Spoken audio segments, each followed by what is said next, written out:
got another one. On today's show, There we go. a historic hunting lodge and angling haven. Now, an outdoor playground open to you. We look at the subject of flowers. Surprise! There's more to them than just their looks. And a Minnesota farm trying to help clean up our water.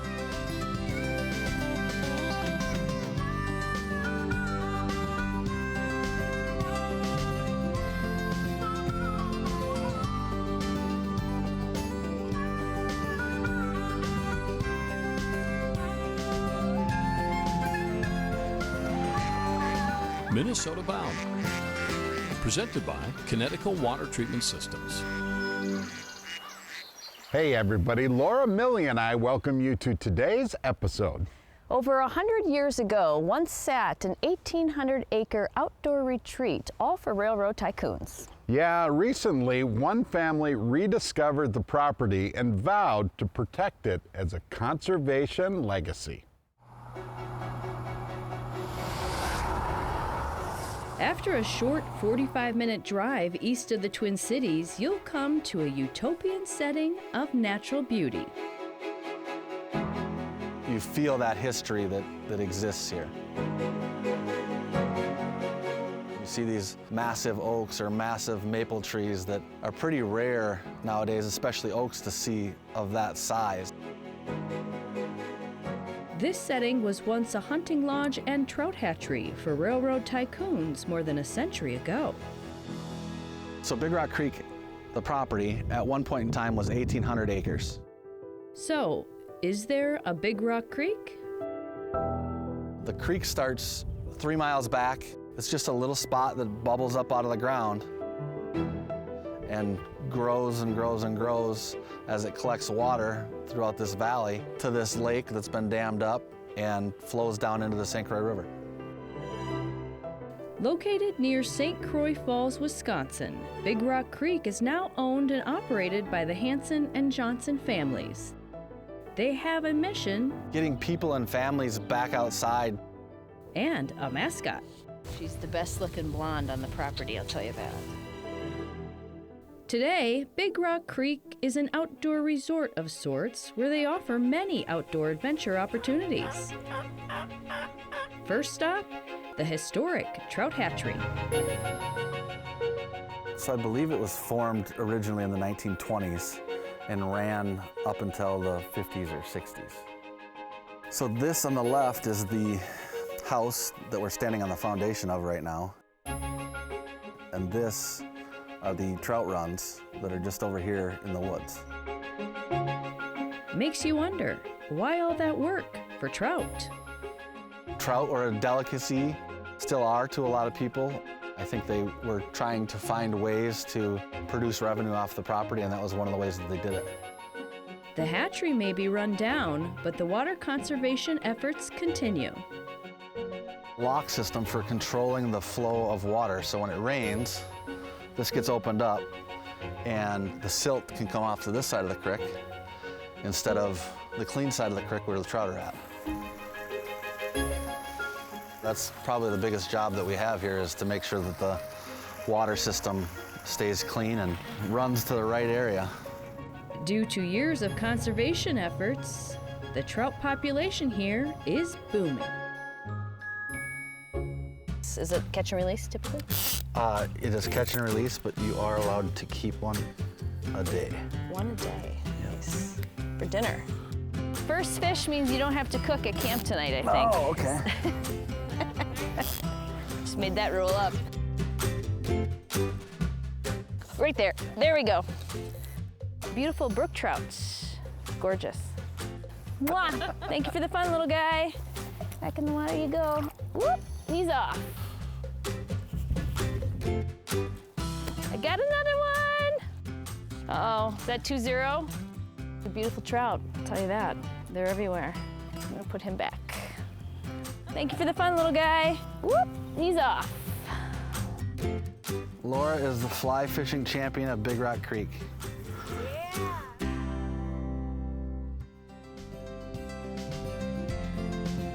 Minnesota Bound is brought to you by Connecticut Water Treatment Systems. Star Bank, White Bear Lake Superstore, and by your boat club.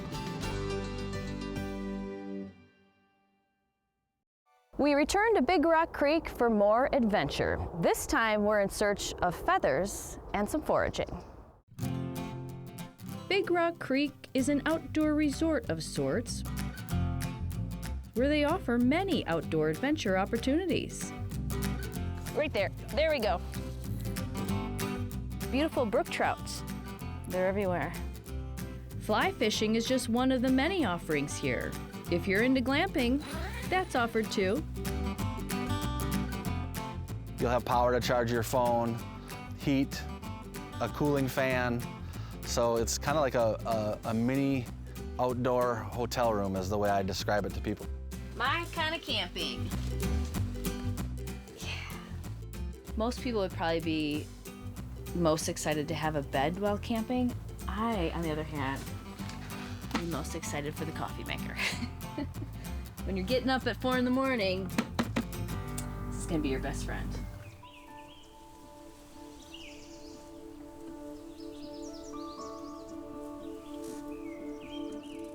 Speaking of wake-up calls,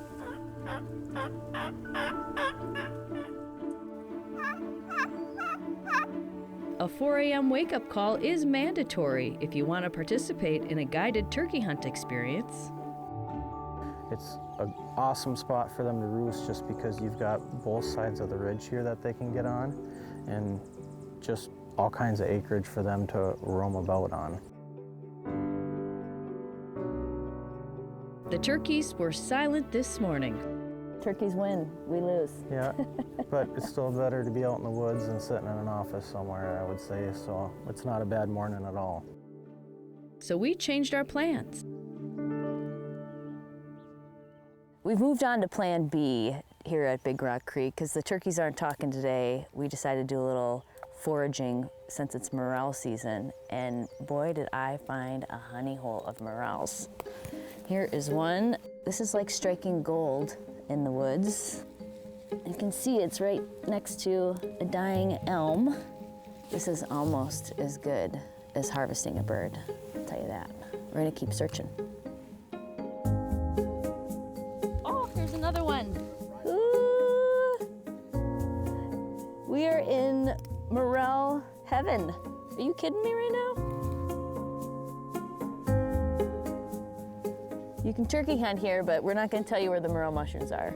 It's just the way it goes. They say with foraging is only take what you need and leave the rest. So I think there are a lot more morel mushrooms here, but I have what I need for a meal, so I'm gonna leave the rest. Take our little batch home. Both families realize how special this property is and want to provide good old-fashioned fun for others. It means everything to me and to us. My mom and dad obviously are heavily involved, and all my brothers and sisters. It takes a big group of people to run this place. It's a huge, huge job.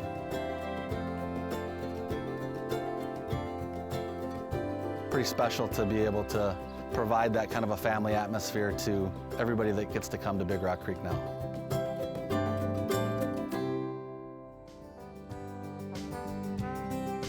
Coming up, the tale of spring flowers.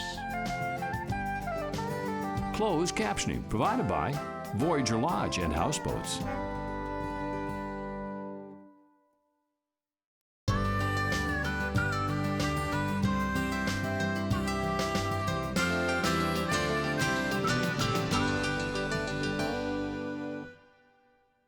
It is that time of year. The spring flowers are blooming.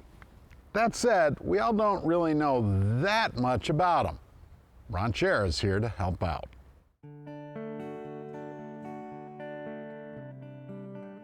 Oh, for the love of flowers, and we have, for thousands of years. Flowers attend our weddings, our anniversaries, even our funerals. flowers contribute to our lives in many ways. It's been said, where flowers bloom, so does hope. Emily Dickinson so loved flowers, she wrote, "They make me regret I'm not a bee." Maybe so, but in nature, blooming flowers have other benefits. Create fresh air, aid hardy soil, conserve water, and, well, keep us alive. Who knew? Flowers need bees to survive. Without bees, most flowering plants would be unable to reproduce, and those plants would no longer exist. And we need bees for the same reason, to survive. Wildlife species also seek flowers. Hummingbirds may visit 1,000 to 2,000 flowers a day in search of nectar food. Interestingly, hummingbirds seek flowers but have no sense of smell. Nor does the tiny bird use its long beak like a straw to suck the flower's nectar. Rather, it's licked up by the bird's forked tongue. Butterflies, including the endangered monarch, also rely on flowers for nectar. At the same time, the flower's pollen sticks to the butterfly, which is then spread to pollinate other flowers. Now, not all flowers are, shall we say, friendly. While some flowers repel insect pests, other flowers attract and devour insects. Most famous is the Venus flytrap. Venus is the Roman goddess of love. Quite the love story. An unwary fly enters the plant's trap jaws and trips the trap door shut. Soon, enzymes devour the fly to feed the plant. Very clever, very romantic. A few flowers are poisonous to us or our pets. One of those, ironically, is called baby's breath. Tulips are another. Happy May Day. Nevertheless, unfriendly flowers will never dull our love and affection for flowers. Lydia Child once observed, "Flowers have spoken to me more than I can tell in written words. They are the hieroglyphics of angels loved by all men for the beauty of their character, though few can decipher even fragments of their meaning." So also remember this. It's a life lesson for you and me. Bloom where you are planted. Flowers do.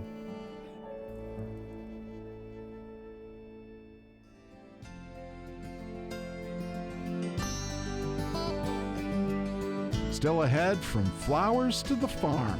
Find out how this farmer helps clean up Minnesota water. Minnesota Bound is brought to you by Flow Docks and Lifts, Coors Light, and by Totem Resorts, the premier destination for world-class fishing. He's here. Anyone want a Coors Light? Oh shoot, I forgot to play the song. I got a guy who can fix this. Flow aluminum dock systems are made to bring time at the lake to a whole new level. You can create any layout you want and accessorize it for comfort and fun. They're strong, stable, safe, and they add a beautiful touch to your shoreline that will last for a very long time. Maybe it's time to join the thousands of other families that have turned their dock into a shoreline paradise. Maybe it's time for a Flow.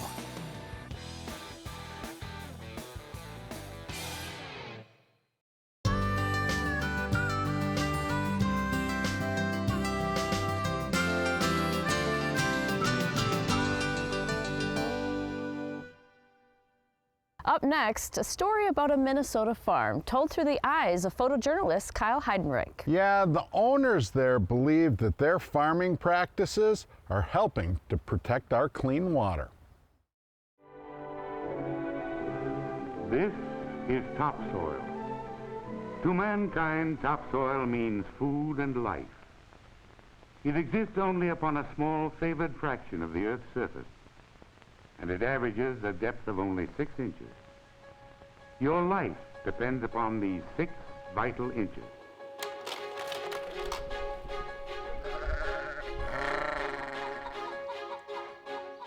name is Hannah Bernhardt, and we are at Medicine Creek Farm outside of Finlayson, Minnesota. Medicine Creek Farm is a regenerative, pasture-based livestock farm where we raise 100% grass-fed and finished beef, lamb, and pasture pork. Here, all of our practices are based in soil health, and regenerative is kind of a new term that people have started to use.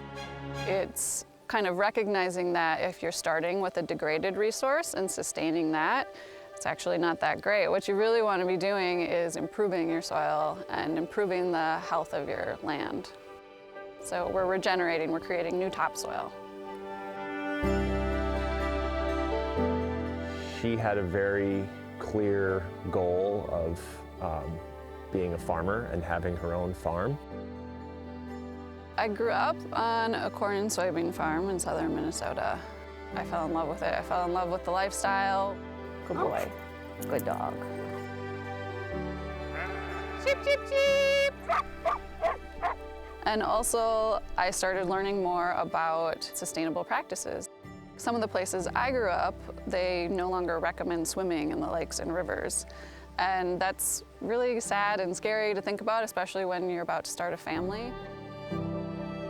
It really makes you think about the ways you want to be raising food and the impacts that it has on the land.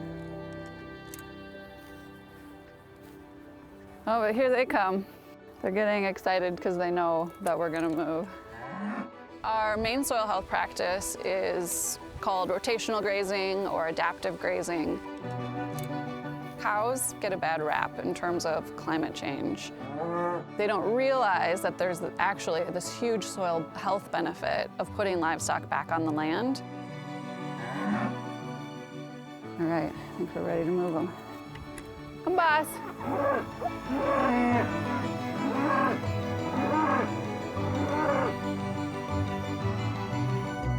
It's a practice that mimics the way that grasses evolved with bison grazing them on the tall grass prairie.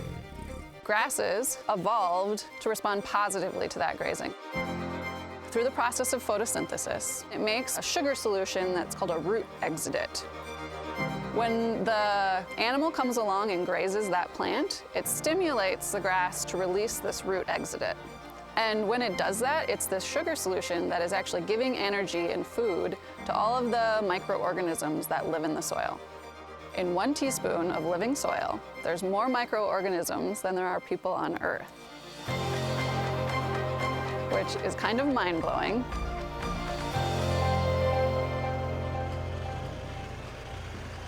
One of the main practices that we use in conventional agriculture is tillage. And when we're tilling the soil, we're actually ripping up all of those fungal networks, and we're cutting off the ability of those nutrients to cycle quickly. I find regenerative agriculture to be a completely endlessly fascinating subject. We've realized that it's also improving our resiliency to kind of the extreme weather events that we're having. You're increasing the water holding capacity of your soil. If you don't have good, healthy, spongy soils that can hold that water, it's all going to wash away, it's going to erode and take the topsoil with it. And it's also, if you're using any sort of chemical fertilizers or pesticides or herbicides, it's taking that all with it into the water. I'm really proud of her that she works so hard, tirelessly. It's her purpose on the earth. It's meaningful to me to help people see that there are these different ways you can raise food, and farmers who are using practices that are better for the earth, that do provide a public service of keeping our water clean. This, then, is nature's gift to us, which we must conserve, for nature will not give those inches a second time.